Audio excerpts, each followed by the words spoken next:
Alright everyone, in this video I'm going to show you how you can save your videos. Alright, so you can watch it later. Nothing much you have to do. You just select any videos, whatever you want to watch it later. So suppose that I am going to save this video. So you just need to hit the save, and once you hit save it will go to the watch later.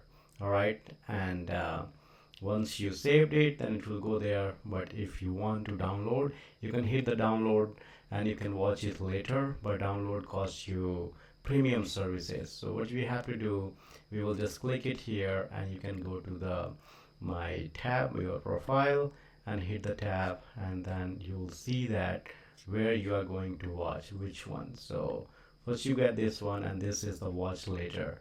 You can hit your playlist if you have the playlist, and then this is where you can watch it later. Alright, and if you have the download videos, you hit the download video, then it can start downloading or you can watch it there. Alright, so I hope it's helpful and I'll see you in the next videos. Thank you so much.